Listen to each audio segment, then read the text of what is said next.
small amount. Well,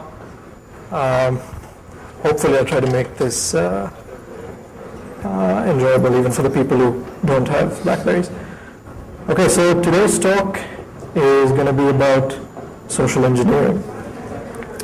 Now, I know what it says in the agenda, and I know what you guys have been expecting, but the more I thought about it, the more I developed this talk, it made more sense for me to actually base it on social engineering so that you guys can actually take something useful from it, rather than me coming up here and telling you about, just doing a demo and then running off. So don't all of you decide to get up and leave at the same time. If you must leave, do it quietly when my back is turned, because I'm very sensitive and I take things personally. All right, so social engineering.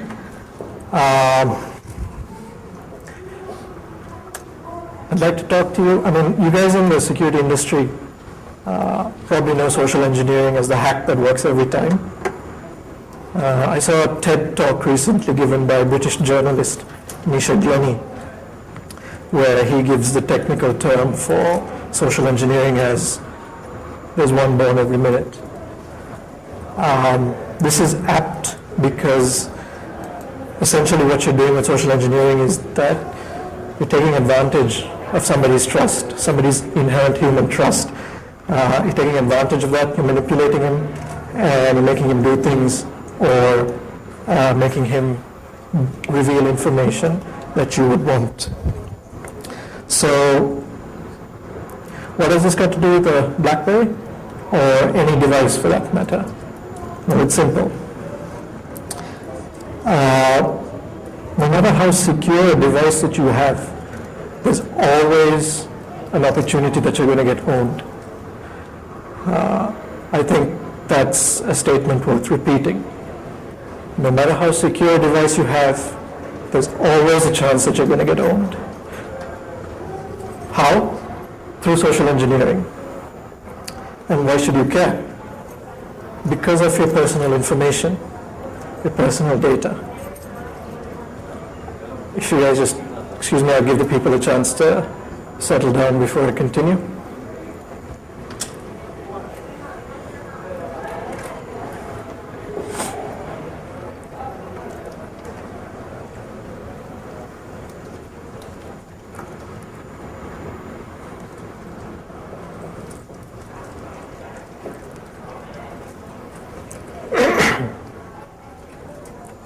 Okay, all settled in. All right, so again, social engineering, the hack that works every time. There's always a chance that you can get owned.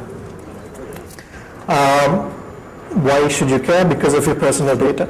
Now, if you're like me, I like to keep my personal data personal, private.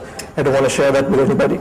So I'm going to tell you a little story about something that happened to me early in September. I was flying to Singapore for the day to meet with a friend and to sort out some paperwork that I had. It was just a day trip. I would go in the morning and come back in the evening. As is customary, when I fly, I take along my leather jacket with me because I get cold on the flight. So this time was no exception. Flew to Singapore, met with my friends, sorted out the paperwork, and was getting ready to come back home when I stopped at one of the cafes in Singapore airport. I had a bit of time left to be able to grab a quick coffee, so I did that. Slung my jacket over the chair, got up, went to the counter, paid for my coffee and donut, and I came back to my table. When I came back to my table, I noticed my jacket was gone. So stopped for a bit, looked around, couldn't find my jacket. I was at the right table, but I couldn't find my jacket. So I got this feeling like what you get when you go on a roller coaster or when you hit some turbulence on an aircraft, like my stomach was in one place and my body was somewhere else. So frantically looked around, hoping to find somebody who had actually taken my jacket, maybe by mistake or maybe on purpose. And couldn't find anyone. So by now, the feeling in my stomach had actually made its way up to my head, and I had this monster headache. Not because I lost an expensive jacket. It was a really nice jacket, and I missed that jacket. Also not because I lost a $700 Blackberry phone.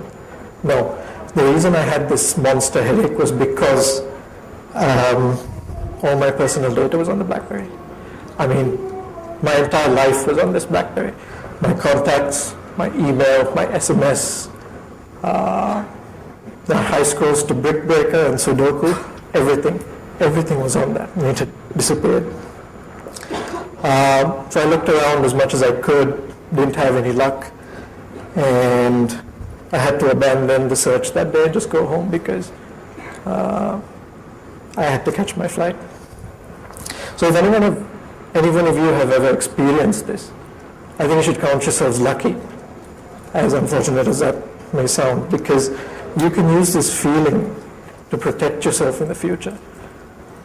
I mean, for me personally, I'll never let this happen ever again to me because of this feeling. I constantly think back to this feeling that I had, the feeling that I get when I know that somebody else has access to my personal information. Somebody out there is able to read my personal information.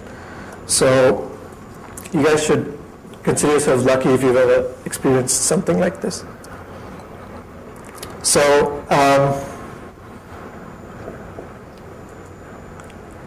what does this have to do with Blackberries anyway?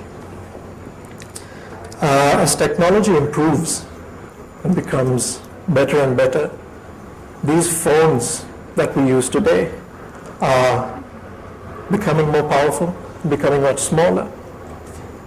Technology drives this evolution, and the Blackberries or the mobile devices these days can shoulder a lot of the burden of some of the tasks that we do on our laptops. For example, I have a primary set of tasks that I do on my laptop. For example, I do my research, conduct pen tests, write reports, write white papers, all on my PC. And then I have a secondary set of tasks which I do, which involve browsing the internet, checking my mail, communicating with colleagues and friends using IM.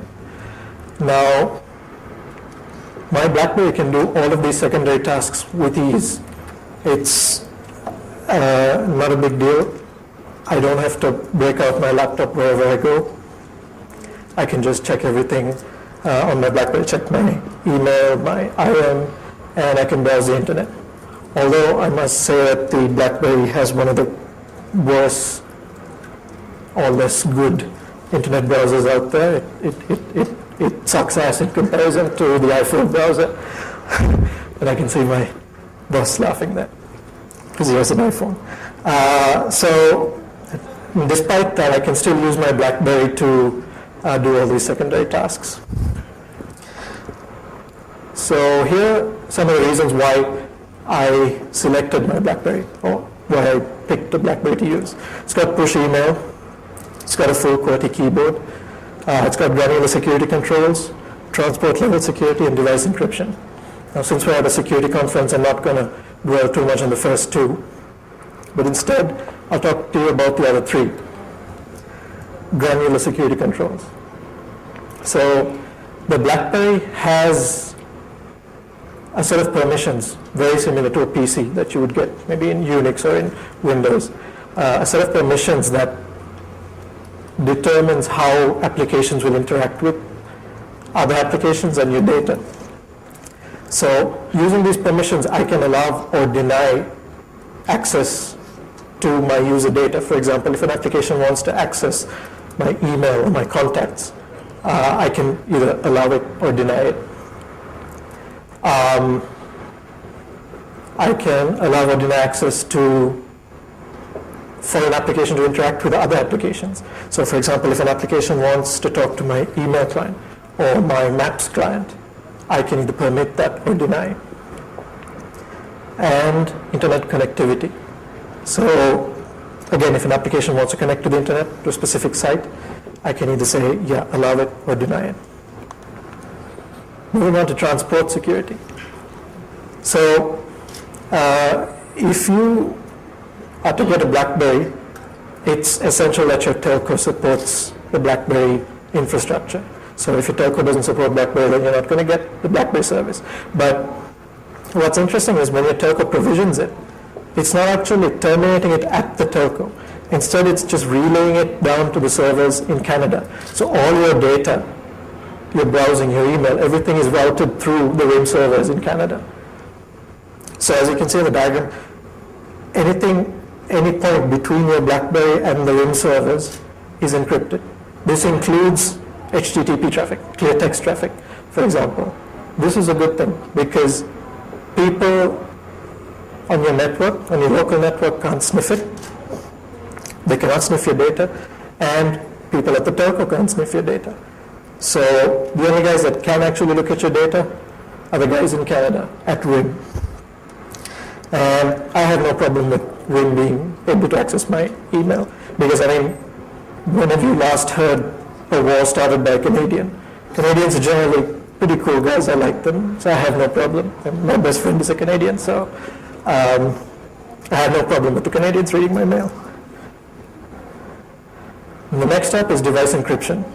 So what this is, when you have an SD card, for example, or the memory on your device, you can lock it down so it's unique to your phone. So if you pull out that memory card and stick it on another BlackBerry or another reader, that data is not going to be able to be read. Same with if you take apart the BlackBerry. If you take it apart and pull out the chip and try to read it, if you've locked it down with device encryption, you're not going to be able to do that. So this is excellent if your device is stolen or lost. So back to the three things that I just spoke about. I mean, just with these things, you know the BlackBerry is quite secure. All of this is relative to the BlackBerry Internet Service. Now you get two types of services. The BlackBerry Internet Service BIS, which is more towards the consumer market. And then you have the BlackBerry Enterprise Server, which is BES. That is what the large organizations use. And if you use a BES service, then you're going to have much more security. For example, you can build on top of this a set of IT security policies. So your security team can push out these policies and make sure that you're either that you adhere to the main security policy of the organization. They can do something called a remote wipe in case your device is lost. All they have to do is just key in a few commands and your phone is wiped remotely. You don't have to worry about somebody getting access to your personal information. And also they're able to restrict applications that you install on your BlackBerry. Now this could be a mixed bag. Sometimes you want to install stuff like Facebook or Twitter or something like that, or maybe it's denied by the policy. But you get this on the BlackBerry Enterprise Service. Now, not stopping there, because maybe some of you still think that the BlackBerry is not as secure as it could be. So I did a small experiment by searching Security Focus about 2 weeks ago. I did a search. I mean, as all of you may know, Security Focus is a website that catalogs vulnerabilities. It hosts a couple of mailing lists, and people write in all security-related information. So I did a keyword search for 2 keywords. One was BlackBerry and one was iPhone.